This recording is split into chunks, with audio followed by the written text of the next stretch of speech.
Welcome to the OC Bitches. Welcome to the OC Bitches. Oh my gosh, Rachel, Bilson. It's like the first season all over again. We're remote. I know.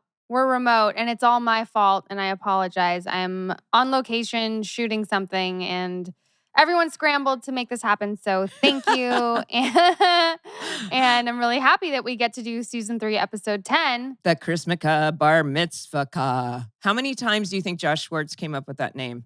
Or like how many different versions? He was probably super proud of it, like when he did come up with it. And I'm surprised he hasn't said it more often because I talk to him all the time. But yeah, the Chrismukkah Bar Mitz-vahkkah, it's very clever. Yes. It's so very guys, Schwartz-esque. Yeah, no. So today we have a special guest. There are a lot of our special guest is Ryan Drake, and he is one of the hosts of Keeping Up with the Cohens, a really great OC rewatch podcast.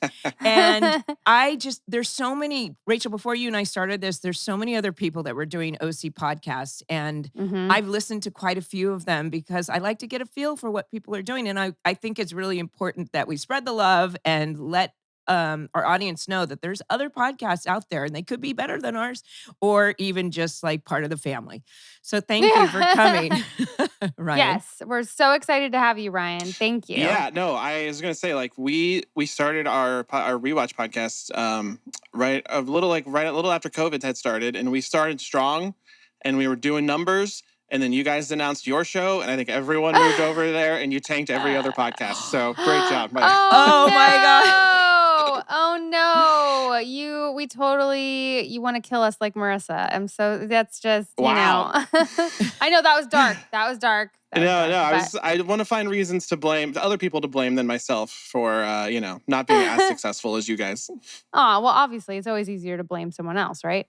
Of course. Well, there's something, I mean, we all kind of did the same thing that you did, doing something out of the pandemic. And when Rachel approached me about this, it was like, I never even listened to a podcast. So we definitely had a learning curve. And I think we've gotten better, but it's been an interesting thing to kind of rehearse, as we say, on camera. But I really, your co-hosts are Dylan and Chelsea. And Chelsea. Right. Yeah. And you guys have a real fun dynamic. You guys, one of the things that I think is important about people listening to other podcasts is you have a different perspective than we would have, obviously, because we had a different experience. But you guys can make a lot more fun and be a little more critical than we can without upsetting you. Yeah, I was thinking about that when I was coming on here. I didn't want to come off as like the critical guy that because I love VOC. It is absolutely probably my favorite television show of all time. But, there are parts of it, like specifically, I think it's kind of funny that I'm on this episode in season 3, just because, this is where it really started to kind of drag along a little bit, in my opinion. Yeah. It doesn't take away from the fact that the OC is wonderful and perfect and in most ways. But, it's not without criticism. Maybe we just needed your help to push it along, so it's actually perfect timing. This is my audition to be the new Josh Schwartz, so I'm glad that you brought that up. Well, Josh has been very clear. He's not, this isn't his favorite season either. He's been very vocal about that. He's vocal, yes, about that. But I have to ask you, since you're such an OC fan, 2 things. Favorite character, favorite episode. Wow. So favorite character's tough because this is something that we talked a lot about on our show, which we wrapped up our finale earlier this year because we do 2 episodes a week. Okay. So we got to move a little faster. But one thing we talked a lot about was watching it, for the first time when we were in high school versus watching it now in our early 30s. And you start to really change, like my opinion on Seth especially has changed completely. Like he used to be my favorite. Now I think he's probably my least favorite. What? Yeah, he's watching it with adult eyes. The show is very different, right? Yep. Like, I mean, I guess that is one thing that as fans have that you guys don't have is that we can watch this and kind of throw ourselves into specific situations and think like I would never do that. But yeah, Seth was my favorite for a long time, especially as a Jewish kid growing up who listened to indie rock. I really gravitated towards him. But getting older, I feel like. I'm not kidding. I swear to God, I'm not sucking up to you guys. I feel like Summer and Julie, watching it again as an adult, they have the most growth of any characters on this show. Like they come from kind of shittier places, and they end up being fan favorites. And I would definitely consider Julie and Summer. Definitely Julie as a favorite. And I'm also just unapologetically a Taylor Townsend fan. I think she might be my overarching number one. I love her so much. I actually really love season 4 of the OC. I know a lot of people don't consider it one of the great seasons. I think season 4 is right up there with season 1. So I'm a big Taylor fan. I agree with you on a lot of those things, because I think there were a lot of teenage boys and girls who really, really identified with Seth because it was a voice that reminded them of themselves, and it wasn't necessarily a character that had been portrayed before. And also, I agree with you on Autumn Reeser, Taylor Townsend. I thought she was such a wonderful addition. She's so good on this show. And even watching, the episodes right now where we're getting more stuff with her, and she's just phenomenal. And I get it, like you hate her in the beginning, but she's just such a good actress. And obviously she has such an arc as well. But that's kind of the same with Summer and Julie, right? Like, I feel like those are the 3 characters that stand out the most because they all start off as things that you don't necessarily love, and by the end of it, you can't get enough of them. Right. It was really nice, I think. And Melinda and I have both said we loved our characters, and we really did have so much to do on the show and grew a lot. And it was a lot of fun. It was fun to go to work every day. For sure. It was fun to go to work. And there's so much fun in this episode today that, you didn't say your favorite episode, so quickly. Oh, I think my favorite episode is it's the countdown. I feel like that's a very basic answer. It's the season 1 New Year's Eve episode. It's a good one. That song a great one. And the run-in and the kiss. Dice, William Orbit. That's great right. Song, great moment. Like they edited that together perfectly. Well, yes, I would agree. That's a great episode. It's Oliver days, but we'll just ignore that part. I have a question about Oliver coming up for you guys later on. If I get to ask some questions. I've got some questions. Ask now. It's a very specific question about a very specific episode about Oliver's, that same episode, that Oliver's New Year's Eve party episode. And something that, one question that I asked probably literally 100 times over the course of our podcast that just stuck with me and has never made sense is, and I don't think you guys actually know the answer to this, I would just love to know your takes, is if you remember, this is a very specific moment of this episode. Anna was at Oliver's party because Summer runs into her there, and then they talk to the guy, Alan from Oklahoma is the guy that they're competing over. And whenever they see Anna, it's, what are you doing here? Oh, my parents are friends with the parents of the boy who is throwing this party. Right. Yeah. Hey, people I know. Where? Hey, Anna, what are you doing here? Oh, my parents are friends of the parents of the guy who's throwing this party. Wait, you know Oliver? Who? You made it. And that has never made sense to anybody because as we later find out, Oliver is basically a fraud. There's a lot of Oliver that doesn't make sense to me. Like, how does he know Rooney? Because clearly he does somehow. Does he really live in the Four Seasons? All this stuff. But one thing that we asked over and over again was why Anna was at Oliver's party because it never made sense to us. These are the questions that I don't think really have an answer. But you guys know the guy that knows the answer. So I'm hoping that one day it'll come up. Yeah, you'll have to ask Josh. I gotta ask Schwartz. Yeah. I'm gonna text him right now, and whial we're on, he'll probably respond and say I don't know, but I'm gonna text him while we're on. He's gonna block your number. Yeah, he already has. We know he has parents. We know that Anna has parents, and somehow they're connected, and he is in the actual Four Seasons. So there's probably some truth to what she's saying. But I know there's a lot of bloopers on that actual line of dialogue that Samira had a problem getting it out. So, oh, really? Yeah. Oh, that's some good BTS info. Yeah. All right. Okay, why was Anna at the New Year's party? I can't believe you're actually texting. This is the greatest day of my life. I'm texting Josh Schwartz. Okay. Why was Anna at the New Year's party in the countdown? And did she know Oliver's parents? Did her parents really know Oliver's parents? I hope that he's very busy and he has to actually stop and answer This is live. He's on vacation with his kids. He can take. So he definitely is very busy. He's definitely yes, he actually is. He posted something so funny on Instagram. Like he took them like tubing and jet skiing and everything. Did you see? Yeah. Josh flies off. Yeah. Oh my God. I texted him. I was like, I literally just like cackled loudly. I mean, seeing Josh fly off of that thing. That was great. Oh, he's already writing back. His first response is, I'm so sorry. He said, who can remember? So, in true Schwartz form, I knew he wouldn't know. But I did ask the question. We just know it's unanswerable. I feel better knowing that. Yeah, at least we asked the man, and the man cannot answer. Okay, so this particular episode has clearly written, it's directed by Ian Toynton and written by Josh Schwartz.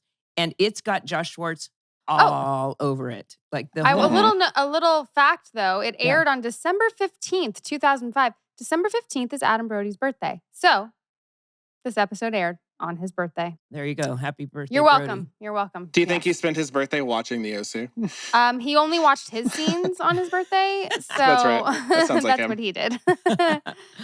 The synopsis, we're going to let everyone know, is Ryan, Marissa, Seth, and Summer try to raise money for Johnny's knee surgery by throwing Ryan a bar mitzvah as part of Seth's annual Chrismukkah celebration, and they enlist the help of Sandy, Kirsten, and Julie. Meanwhile, Kirsten tries to cheer up Julie, who still is concealing her living situation from Marissa, and Julie finds an unlikely friendship with Summer's dad, Dr. Roberts. Michael Nuri's back. He's back. He's back. He's your buddy. Okay, so this whole episode, there's a lot of fist shaking that I had with this episode, I'm sure, as we all... Oh, I can't wait. There was a lot of grr. Yeah. I did a lot of grr. But but it opens with one of, I think this is where we're really developing Summer's storyline with her picking out Christmas trees. Oh, man. Being very particular about the Christmas trees, right? Yeah. I mean, I can relate in my life just about decision making in general. I will stand in the aisle at a grocery store and it will take me a solid 10 minutes to decide like which cookie. Anyway.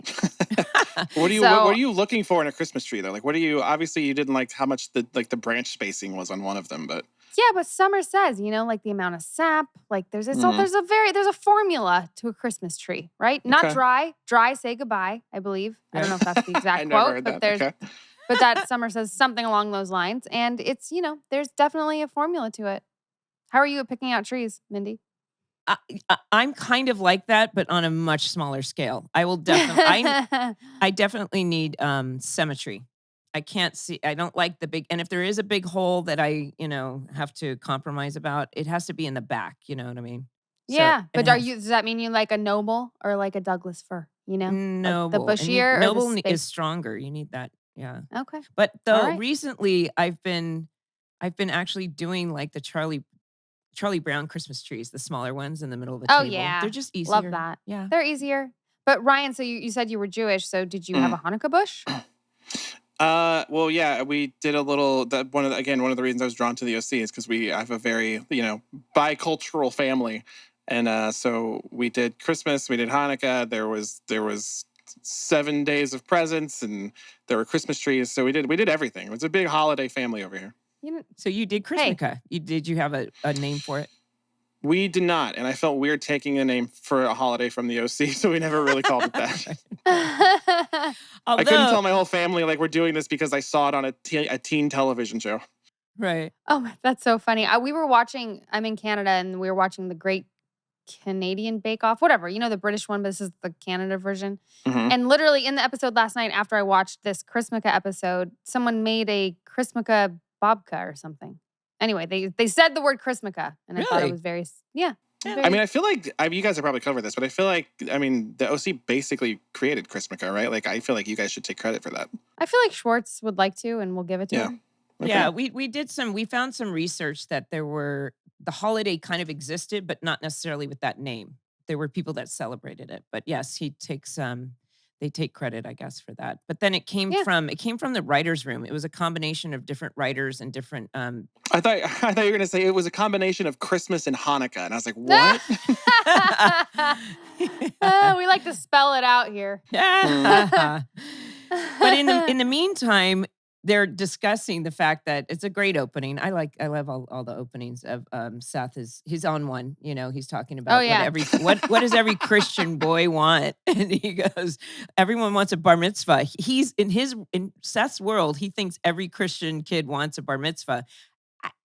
I don't know if that's true or not. But that was a great way to shoehorn the bar mitzvah into the episode, because bar mitzvahs have nothing to do with holidays Hanukkah, right? at all. At all. Or the holidays, period. But yeah, they got it in there in a pretty organic way. Right. Yeah. They knew what they were doing.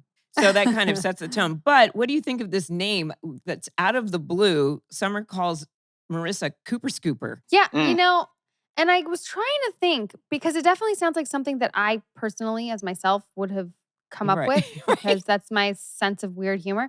Yeah. But because she responds to it and it's written, I'm thinking I didn't, and it's kind of disappointing. But that's okay. Well, I love the nickname, and I'm personally a fan. Oh, are you? Well, Yeah. Marissa Cooper even said it was Scooper. bad, but that's okay. Well, yeah, come on. I remember Cooper Scooper. specifically on when we covered this episode on our podcast, one of my co-hosts said it was an appropriate nickname because Marissa tends to pick up crap. Ah. That is so right on. Yeah. She picks up shit like Johnny, who I Yeah. am so annoyed with. I can't even stand it. I'm sorry. Nothing against the actor. It is very, very accurate. Well, of Yes. course, and even though the awkward Johnny situation of him falling Yeah. in love with her, she's still gonna get him a Christmas tree. Right. I didn't mean to call him shit. He's very nice, but he's Oh no, nothing annoying. against He's a Ryan sweet boy. Donahue is a lovely man. If No, anybody, he you is have to so blame sweet. Josh. Josh is shit. No, I'm just kidding. That Just kidding. Marissa has to pick up. No, That Marissa has to pick up. The whole beginning of this episode, that whole opening scene, the Ryan Marissa dynamic really had like couple who just went to couple therapy vibes. So they're trying to just say the right things. Where she's like, how are you dealing with Johnny? He's like, Johnny's great. Johnny's a friend. I just have to deal with it, right? And it just felt very awkward and weird because Yeah. clearly now he knows that they both know that Johnny's in love with her and they're still just trying to pretend like it isn't there. Yes. Right. And she'll continue to do nice things for him. And of course, they drop off this Christmas tree to these long faces of the mother of Johnny's mom and Johnny. And apparently he's not going to get the surgery because her insurance doesn't cover it. Yep. So classic. But I mean, of course, her insurance would cover it, but maybe just not that particular doctor. I don't know. So you guys tell me if I'm remembering this correctly. Yeah. Johnny gets hit by a car. Yeah. Johnny needs surgery, but he has to get on a waiting list. This is all written in a writer's room somewhere. He has to Yes. get on a waiting list, but then something happens. Marissa's able to move him up on the waiting list. But now that he's up on the waiting list, they never considered they would have to pay for the surgery. Now they're like, oh shit, we have to pay for the surgery, and they can't pay for it. So now they're back off, but they're like, oh no, instead let's throw a party. Let's pretend Ryan's Jewish and have a bar mitzvah for him for Christmas so we can raise money. But it's not a party for Johnny. It's a party for the hospital with the hopes that the hospital will then throw in a free surgery. Did I follow this correctly? Wow. I am impressed. That's a great way to put it. Yeah, they That's hijacked just me trying to understand the convoluted things that happen in the writer's room of the OC. Yeah. Right.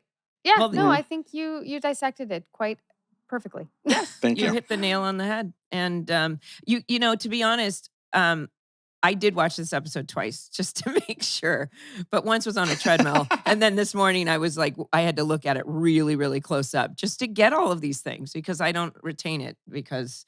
Yeah, I was watching 10 and 11, so my brain's a little like ping ponging. But I'm like, right, okay. We're winging it here. We're winging it. We're winging it. Okay, so they've set up this whole thing, which is ludicrous, but yes, a bar mitzvah for Ryan. My next note, first, these are my notes, okay? I'm jotting down on my phone as I'm watching this. My first one is, that's just gas. I'm like, what? Oh, Seth, his Adam's improv saying, I think I say my stomach hurts or something, right? No, And he's like, "That's you're just gas." laughing. And he says, come on, you know what? Wait for it. We're going to do this thing. It's a Chrismukkah Bar Mitz-vahkkah. And Summer says, ha ha, Bar Mitzvah. And Ryan says, oh, look, Summer's laughing. He goes, no, that's gas, which was totally an Adam improv, right? That was a Brody. Oh, yeah. Yeah. And I laughed. Yes. And that is my first note. And my next note is Julie hawking a loogie. Oh, great scene. Great acting. Oh, yes. You're like, what? So, yes. In the trailer with your chewing tobacco. Of course, that trailer was actually a real trailer and that we put on the set. And for some reason, they decided to have this scene where Julie, I don't know why they didn't show the audience, but she's watching NASCAR, dipping skull.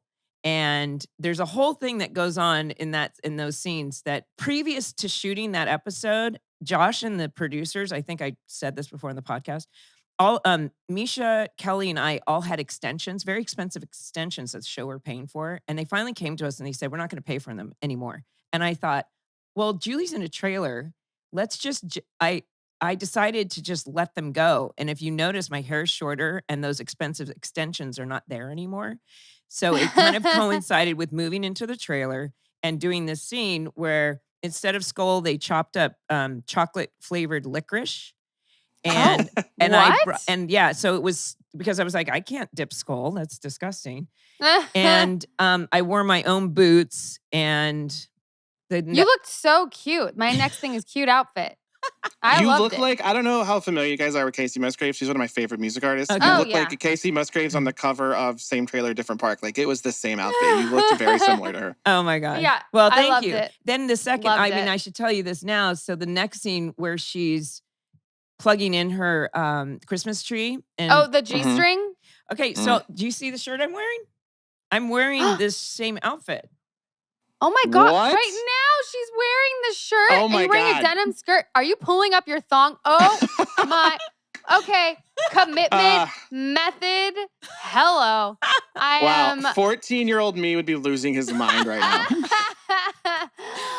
So oh my God, Mindy, I am This impressed. was my own outfit, and I was so proud. I was like, you know what? This is what Julie should wear if she's really, when in Rome. It was your personal outfit So, that you... Do you remember Ed Hardy? Of course. Christian we remember Ed Louboutin. Hardy. Okay, so Christian Louboutin store, the Ed Hardy. At the time, Wait, it was super what? Hold popular. on. You just put Christian Louboutin and Ed Hardy in the same no, category. They're not connected, are they? They're not like I was owned like, by each hold other. on. Hold on. No, it's the other. He's the guy who. Oh, sorry. It's not Christian Louboutin. It's Who would the not? designer that bought Ed Hardy? Oh boy, I do not know. Oh, that's Anyway, maybe. I said that wrong. So I was in the Ed Hardy store, and this guy cut this shirt on my body, and I kept it this whole time, and it was in the show. So I'm wearing it today. There you go. Oh my God. I am seriously, the stuff that you pull out and still have blows my mind. It's amazing. Well, Christian, is it Audiger? That's what it was. Christian you go. Audiger. Ah, okay. Yeah. Well, he's passed and gone Wow. by this time. He bought Ed Hardy Oh. and the trucker hat company. Yes. Von Dutch. Yeah, Wow, good. Von Dutch. Von What Dutch. a great guy. Oh man, we are No. really going back to the early aughts Yeah. with that. Ed Hardy and Von Dutch. Okay. Julie would definitely rock that. I remembered that this was the episode, and I knew where this shirt was, so I put it on. Yeah. There you But go. was that your idea though, to have the thong exposed? Yes.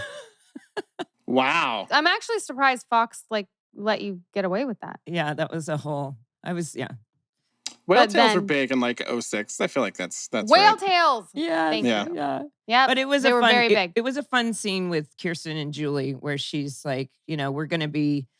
She doesn't want to tell Marissa what's going on and let her have her fun. And, so we find out that Kirsten and Julie are both miserable. And since she's now, forgiven her for the Charlotte thing, that, they're going to be miserable together, which is kind of sweet. Right. One of my favorite things in the OC, and something we have talked about, especially when we get into season 4, is the Julie Kirsten, like the amount of things that Julie has done that are awful that Kirsten just kind of sweeps under the rug all the time. Because she's probably her only friend. But it really reaches a fever pitch in season 4 whenever she gets to a point where she's like, we can't be friends anymore. And it's like, after all the other crazy things Julie has done, this one weird thing was your breaking point, because you've done a lot of bad shit to her, but you guys keep finding a way to be friends again. Well, and when we had Kelly on, she actually said, as they started writing our characters to be friends, she remembers there being a point of, how are we going to do this? Like, how can I be friends? How can Kirsten be friends with Julie? And it's an interesting dynamic of acceptance, or accepting a human being for all of their flaws. And still, I think there's a thing in life where it's like, if I don't expect too much, or if I just know that person is drawn that way, or that's just who they are, that's the animal that they are, that it's I don't know. Julie keeps the bar low, and we respect it. Exactly. But like, just in this season alone, she's tried to frame Kirsten's son for shooting Dre. And then she tried to steal a bunch of money from her under the guise of like a fake alcohol rehab fundraiser. And she's just like, you know what? It's the holidays. It's fine. Right. Well, she That's does true. fit the villain role, but she doesn't think she's one. Oh, well. That's right. That's right. Okay. Okay, so, all right. So Also, yes. I was going to say, sorry, also in this scene, Julie mentioned something about them. She says they're cockfighting with stray dogs, which confused me. Yeah, my stray money's dogs? on the feisty Weimaraner. Yeah, Weimaraner.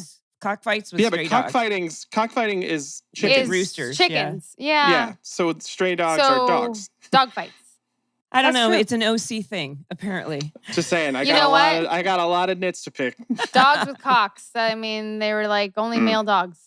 So, here, one of the things that I had to bring up was the fact that when they bring this wonderful idea to Johnny, Yeah. that he instantly boy. says no. And Mhm. it's like, why is everyone so proud to, like, Julie did the same thing. She didn't want to accept money when she was having a hard time.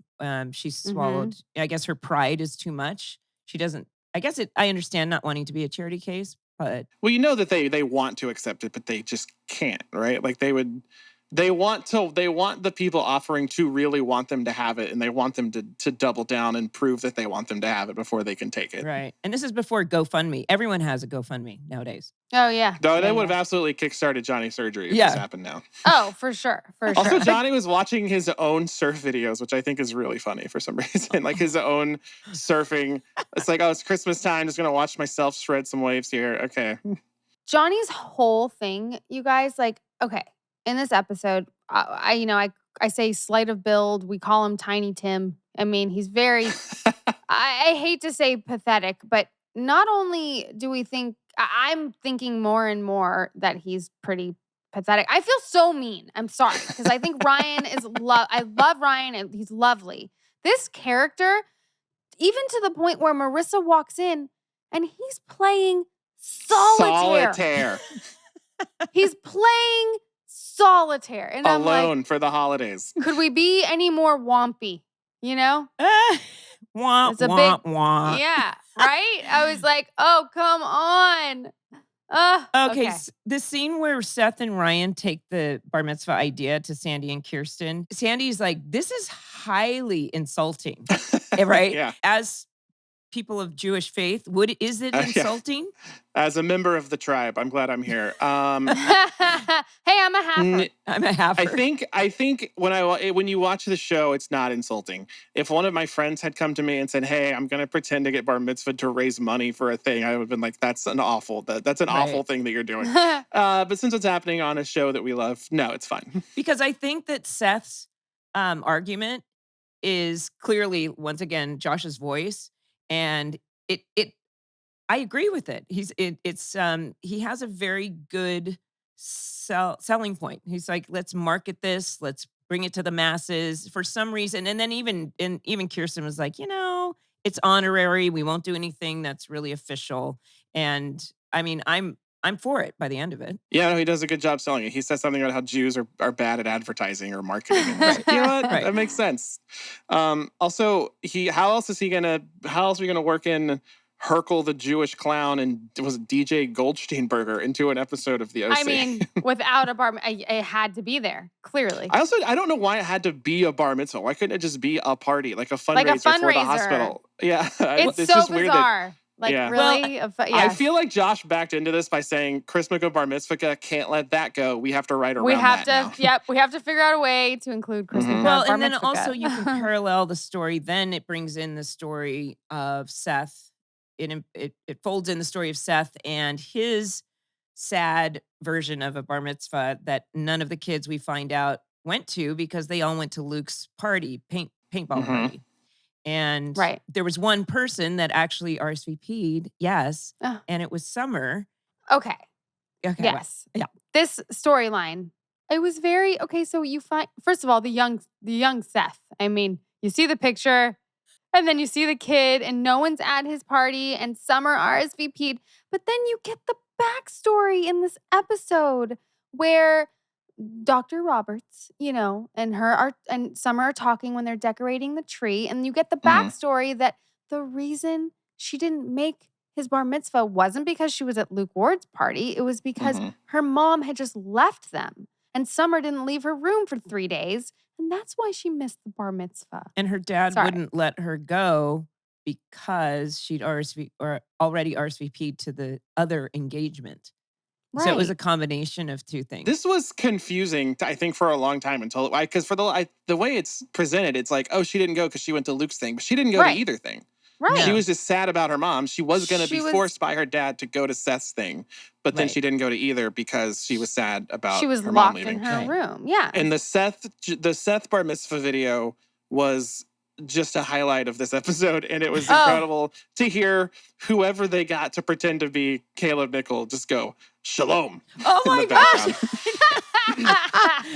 Oh my God, you're right. That's hilarious. And the rabbi was our director, Uncle Michael Lang. Oh, Michael Lang. Yeah. Uncle Mike. So if you guys can go back and listen to the episode of Michael Lang where he talks about playing the rabbi on this episode because we love him dearly. But poor Seth. Poor Seth at his bar mitzvah. But it was, first of all, great little actor. But we get to hear all of these things about, nobody shows up. I mean, can I just say something? CG went to Oakwood, which was most of her class was Jewish. And the parents had to all coordinate because they wanted to make sure there were no double ups or anything. Yeah, bar mitzvah schedules? Yeah. Or bat mitzvah schedules? Yeah. Yeah, both bar and bat. And I mean, it's although it's almost realistic growing up in Orange County, not me, but but that there's not a lot of people wouldn't necessarily think that's that important or something. That I mean, it's almost a real because you would never have another party on a bar mitzvah or bat mitzvah, at least where we grew up. Or CG grew up. Yeah, I think that was a plot line on Big Little Lies, I think, was like competing children's parties. So yeah, it's a big deal on the West Coast. Yeah. It's a big deal. In junior high, man, we cut a rug in a few bar and bots. Oh wow. You cut a rug. Oh yes. Okay. I'm 80 at heart. That's right. This is my bat mitzvah 13 going on 90. Yeah, so poor little Seth and his little bar mitzvah. But yeah, I really was, the whole story and seeing the backstory with Summer, it's nice to see all these developments, I wonder if they discussed, I'm sure they did at one point, in the writer's room, bringing Summer's mother back at some point. But it's it's interesting that the father said, Dr. Roberts says, Neil, he says that moment, Summer says, why did mom leave? Like, that's a big moment for a child to ask her father. She's probably thought this for many, many years. And then finally we get to see it. And he says, she didn't like being here with me. And I'm sure it's way more complicated than that, but we don't really get more of an explanation than that. I'm actually surprised that Summer isn't like more fucked up. It's like a mom that left at a young age, like what that would do to a child, especially like a young girl and her mother. Like, it's just kind of interesting. She's not more messed up. I think we kind of see that at the beginning of season 1, right? Like you're headed down a path. You're headed down the path that you were headed down in real life, apparently. Sliding glass doors. Hey, man, I'm Julie Cooper in real life. Let me tell you. I'm moving to the trailer park as soon as I can. Oh my God. Oh yeah. Well, that's a good decision because that's anyway. I did notice during that Christmas tree decorating scene with Summer and her dad, the music in the background, it's obviously dramatic and serious. It reminded me so much of the score from A Princess Bride. Did it? I'm like listening to it and I was like, all of a sudden, like I was got to be like farm boy. Anyway. That's just me. I think what we're establishing with Neil's presence, though, is what a great relationship Summer and her dad have. And that's why, and you said, well, we did okay. Like Summer has been through a lot already. And I think what happens when people like, when parents break apart, kids grow up, like they learn that, I mean, it's a difficult time, but they learn to survive and do really well. My own daughter's doing awesome. So yeah, that's important. The whole thing, Johnny, Marissa, Ryan, the whole other thing that's going on. Marissa's waiting for Ryan at the diner. And she just happens to see Johnny out there doing something shady, looking like a drug deal or something. Yeah. Yeah. And then she goes down and says, down by the pier, underneath the pier with the beautiful light. and has that conversation with him. And I could see this as an actor. I mean, like, I could see that they directed her to actually put her hand on his shoulder and to make it all of a sudden get close enough that he wants to kiss her. And Right. to me, it felt like really awkward blocking. That it was just so obvious. Well, the whole thing was so awkward. Yeah. And, you know? It was very cringe. I've been in that situation, Johnny. I feel you. Oh, like a really? little kid. Have you Shout leaned in for a kiss? And Yeah, you of gotta- course, every guy's been rejected for a kiss at some point in their life. We call it a kiss-dis. The kiss-dis. Yeah.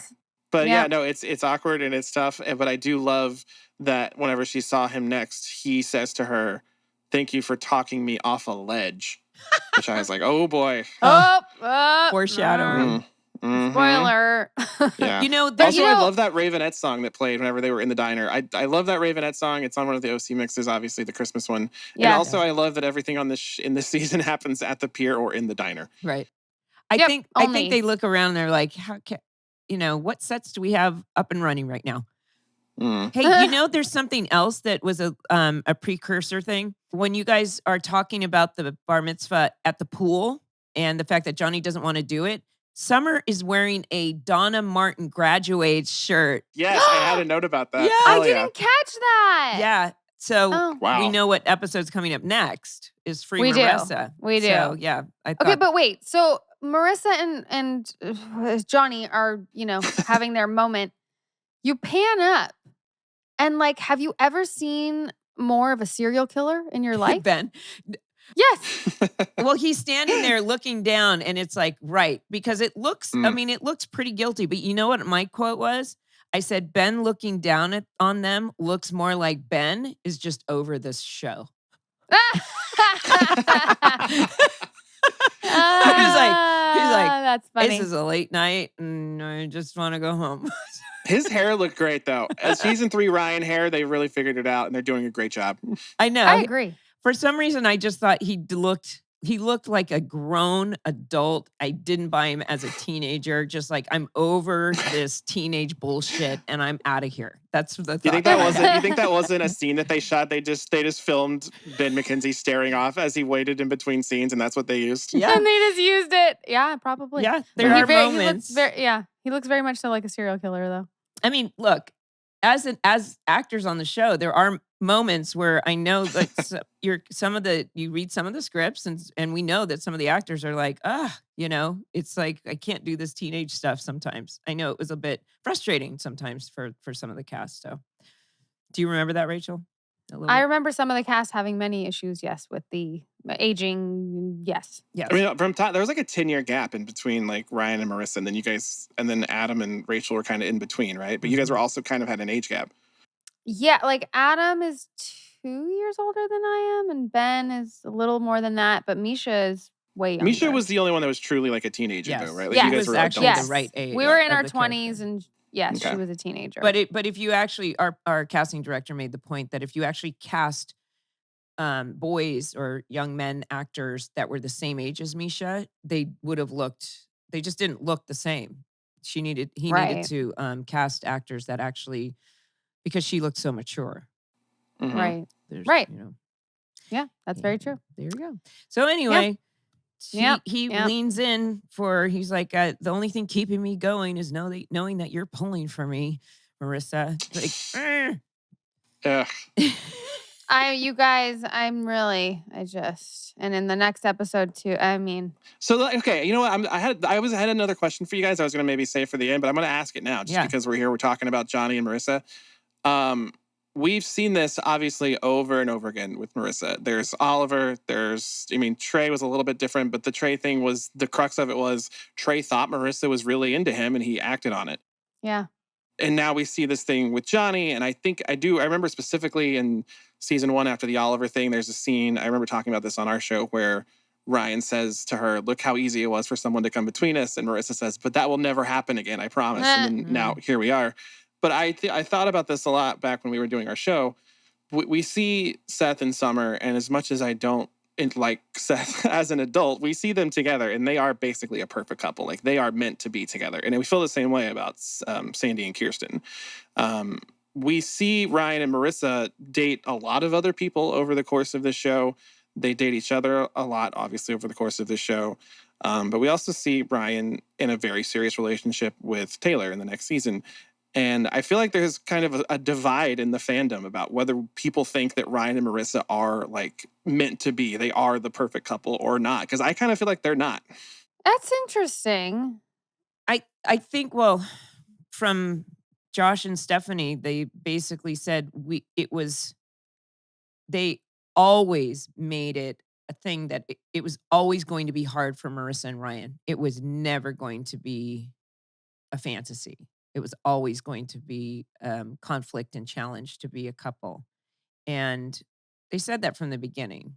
But I will say, like, rewatching it, you know, they're together, you know, the beginning, and then they break up and they go their separate ways for a bit or whatever. And when they come back together, I remember feeling like, oh, good. You know, like they're getting back together and like rooting for them, you know? Yeah, but do you ever feel like Ryan is having fun with Marissa? Because we see him date a few other people, and I feel like he had fun when he dated Lindsay. I feel like he has a lot of fun when he dates Taylor Townsend. And I just feel like I never see Ryan have fun when he dates Marissa. You know, that's probably a good point. There's not a lot of laughing. Well, and he says the same thing in this episode. He's like, what is it with these guys? Yes, and he calls her out. Well, and then she's a Cooper Scooper. Yeah. The Cooper Scooper. And she says, well, sometimes they turn out to be good guys, meaning you were one of those guys. But that's not a great argument for her to say. It's like, he's the person she fell in love with.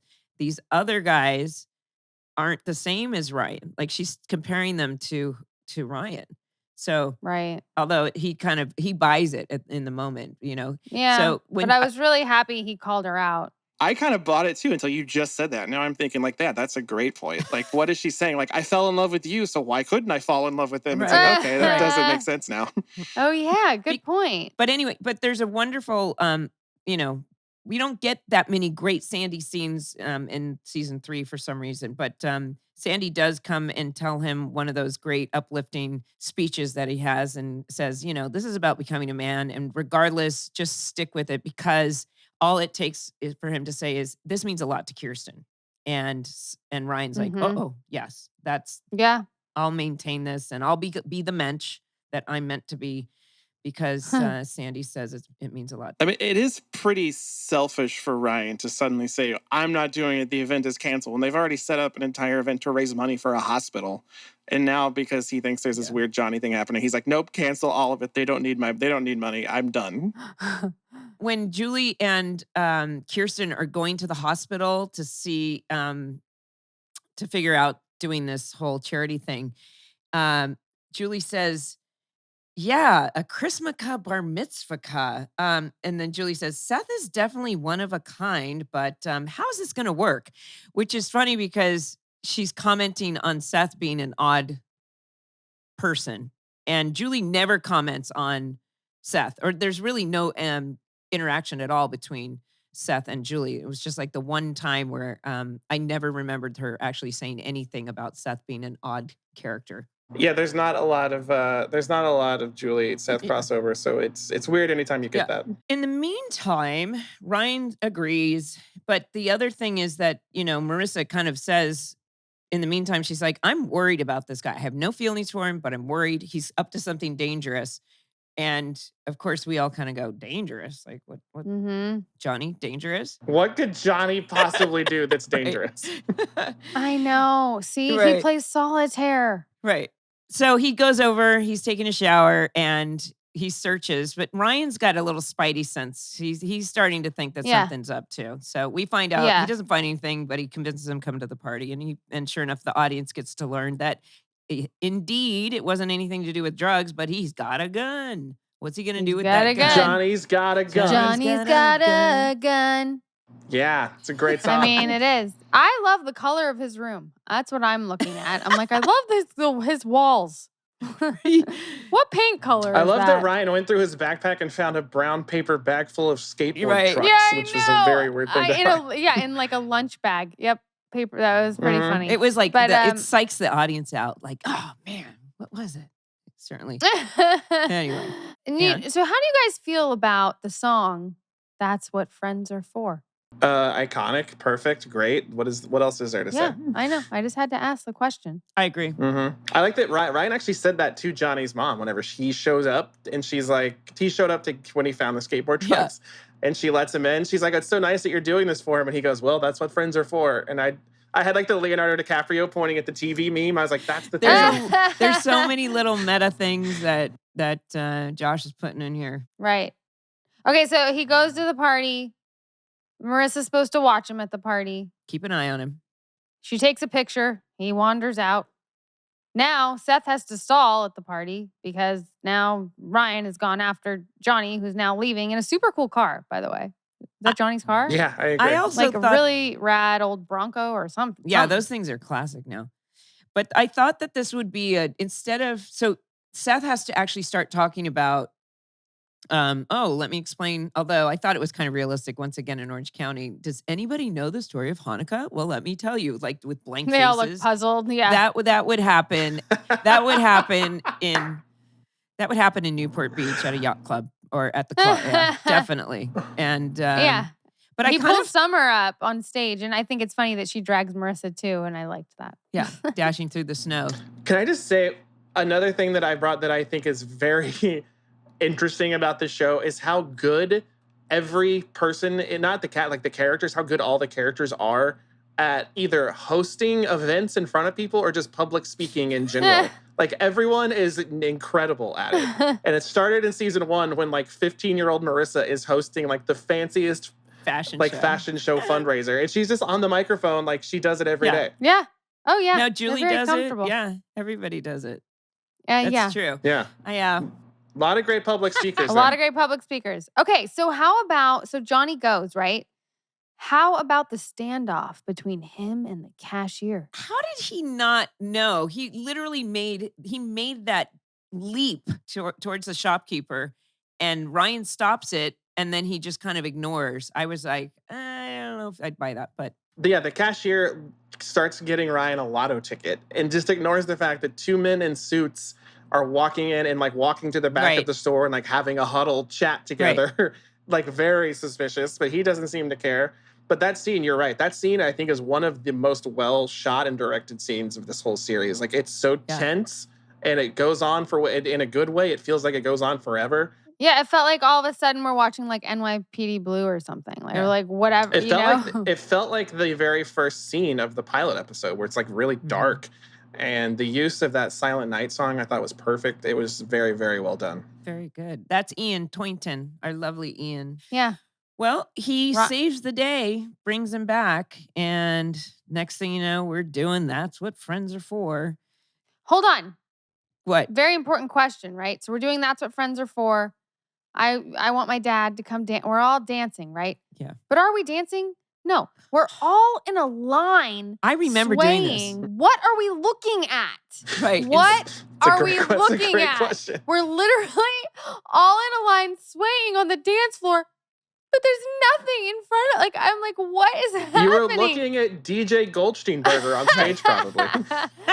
Oh my gosh, I was like laughing. I was like, what? Like we're literally swaying. You mean instead of a circle, which is probably what would happen in real life. So right, I remember know, shooting it. You can't. Yeah. You guys were like 4 and then 5, and then we cut in, and Julie says, "I come in peace," because she hasn't seen Ryan in a long time. But if you actually watch, I remember because I was in the middle of the group, and I basically was getting kind of thrown around like a rag doll. If you watch my feet, I'm actually tripping over my feet, going like this because like in a mosh pit. It was more like that. Yeah. So it was super that would have awkward. been the Julie Cooper days of like hardcore, Motley Crue. It was just very bizarre to me, but that was my question. And I know it was... I didn't even consider that. I just assumed that there was like a stage and someone was on stage, but you're right. There absolutely was not. They're just staring at a wall, probably. Yeah, and That's What Friends Are For is playing, and we're all swaying in a line. It's kind of a no-no to put actors all in a line. To just save like one shot so you don't have to do reverses and things. I don't know. I feel like it was just for time kind of thing. But you're right. Yeah. What are we looking at? What are we looking at? But you know what? That's it. That's the end of the episode. Yeah, that's the whole episode.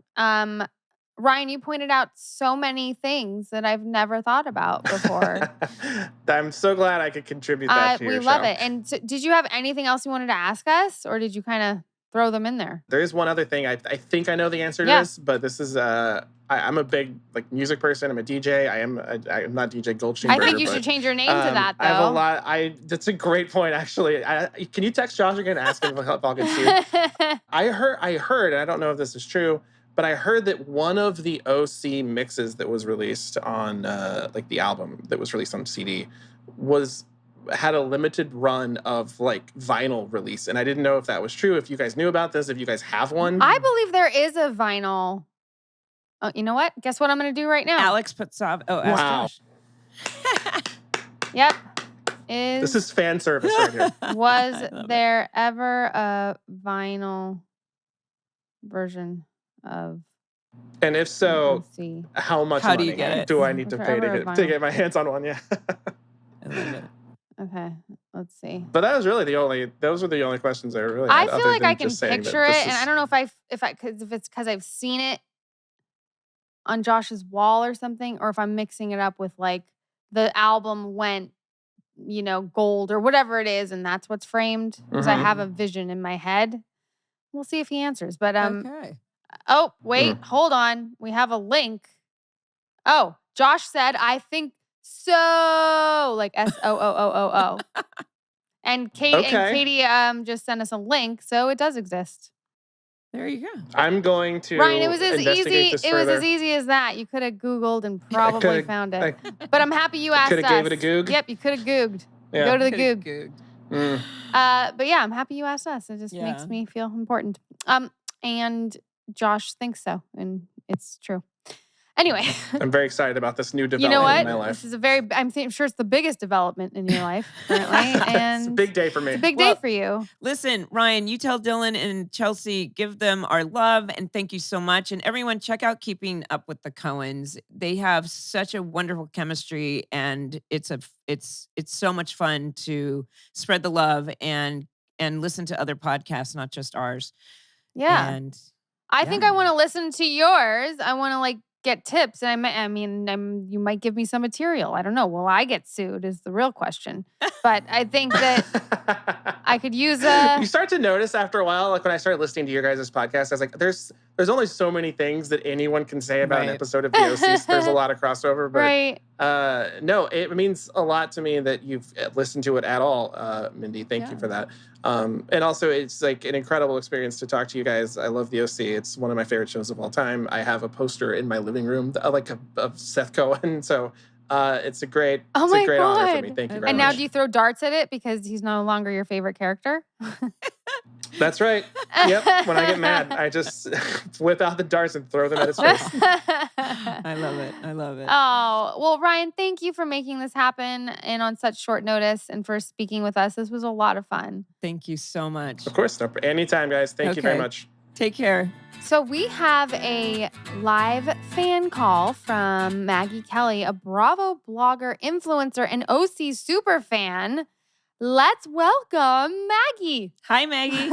Hi. Thank you for having me. I'm so excited to be here. Thanks for being here. Yeah, we're so excited you're here. I feel like I just gave you an introduction, come on down. Anyway. Here I am. No, we're so happy that you could be here today. It's so nice to meet you. And we love that you are an OC superfan. You probably know more about the show than I do, and I think that's really exciting.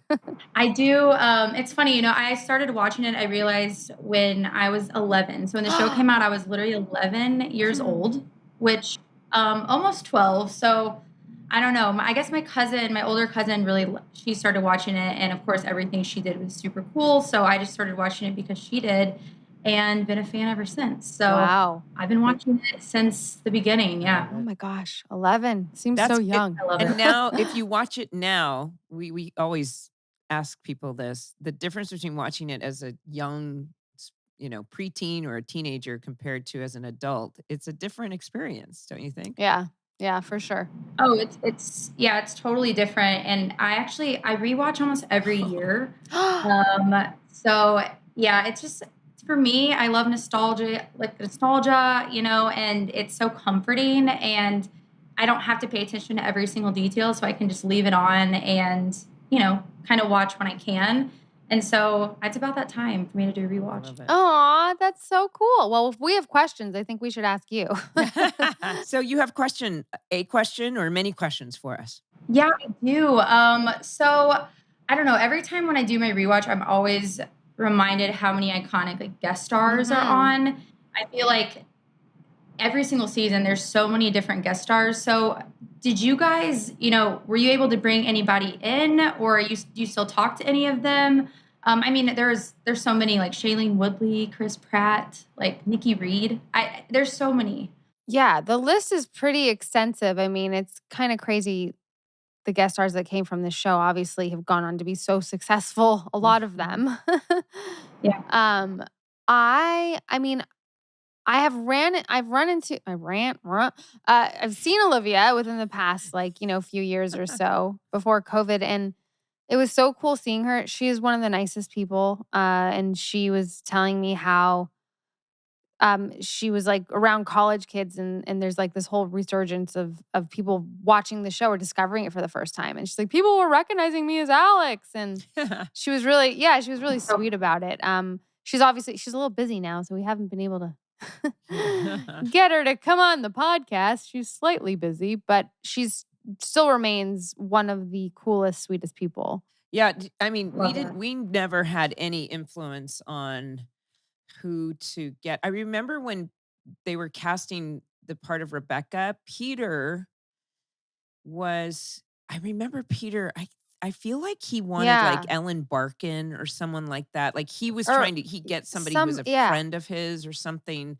And but for the most part, no, we have no say or pull. I mean, but although Adam had Brett came on, his best friend, Brett Harris. Yeah. He played Big Funny Guy and Swerve on the Florida episode. That was Adam Brody's roommate and best friend who became good friends with Josh as well. And he put him on the show. Yeah, that was a nice example of a little nepotism there. But for the most part, that doesn't usually work. People have to audition but they're also watching this podcast back. It's fascinating to see the amount of veteran actors as well. Like in Miami, some of the older actors that have been doing, been in the industry for decades. That's been really cool. And there was Shailene was so young. She was so sweet and young. Of course, she's gone on to so much. But yeah, I mean, I ran into Shailene a few years when she was doing American, what was it called? American Teenager. Secret Life of American Teenager. Yeah, Secret Life of American Teenager. Yeah. And then I ran into Olivia a decade ago at TIFF. But yeah, you run into people from time to time. And, I always hopefully everyone had as much fun as I did. One of my favorite guest stars was Gary Grubbs, who played Bullet. He was so much fun on the show and such a fun addition in season 4. Did you have any favorites, Rachel? Well, Olivia, obviously, and Chris Pratt, honestly, I don't think anyone has made me laugh as hard and as much as Chris Pratt. He is so funny. I mean, truly, still to this day, some of his jokes they're just in my brain, and he is just so funny, and I loved working with him. Yeah. Yeah, it's funny because it's like every episode I'm like, I forgot they were in that. Even I don't know, Lucy Hale. I'm like, I think she's just in one episode, but it's like, I just forget. And then when I rewatch, I'm reminded that there's so many people that were in the We're doing that too, rewatching. We're like, oh, Amber Heard, that was one scene, Bella Thorne. There was there's a whole episode where we see all of the kids really young. And I think that's when Lucy Hale and Bella Thorne. And there's another girl from Pretty Little Liars, I think, was in it as well. Ashley Benson, I think. Is that what it was? Yeah. Okay. Ashley Benson. Yeah. Uh-huh. Yeah. I mean, it's a trip. It's really the show kind of, so many people were on it. Yeah. I guess the other question I have is what were your favorite scenes to shoot? Do you have any scene that comes to mind when you think of your favorite scene that you've shot? Oof. I say the bachelorette party was fun. Fire. Fire. Die for Julie. Gosh, I don't even remember. Now we're on season 3. I'm like, what happened in 1 and 2? What scenes? Because I'm sure I've talked about it on the podcast, but I don't know. Nothing really pops in your head, Rach? Did you enjoy like Wonder Woman, or was that just painful to wear? Yeah. I mean, I was like wearing a unitard or whatever. Like it was not, but singing Golden Girls. Thank you for being. That was fun. Yeah, that was fun for sure. That was definitely my own influence. But the prom where I'm like drunk and I like fall off the stage or something. Okay. I haven't seen it yet, but I remember having a lot of fun filming that. Okay. I love that. You like flipped off the stage. Almost. Yeah, I do my own stunts. I know. I can't wait to see it. Every character has to have a drunk scene, right? Like even, it's so fun to play drunk. I know. I don't think Julie ever. Oh yeah, she did. What did you say? Every rose has its thorn. Yeah, that was always great. singing. That must have been fun. Always singing in the. Yep. Big fan of those. It's either Bob Seger or something like that. Yeah. I was gonna say every time I hear Bob Seger, I literally think of Julie Cooper. Like every single time, I just without fail. That's awesome. Me too. That's a good thing to be associated with. And then in season 4, Willa and I actually had to sing it, and it's not an easy song to sing. It's like I thought I could carry a tune, and I just sounded awful. It was okay. That's okay. You can sing. Yeah, it's okay. Summer sings in this episode. She starts "Deck the Halls." Yeah. Well, listen, Maggie, it was such a pleasure to meet you, and thank you for asking the questions and for supporting the show. It's always such a pleasure to meet a true fan. Yeah, absolutely. Thank you so much. It was so nice to meet you. So nice to meet you guys. Thank you so much for having me. Thank you. Yeah. Take care. Thanks for watching this video. Be sure to start with the pilot episode and catch all of our episode recaps.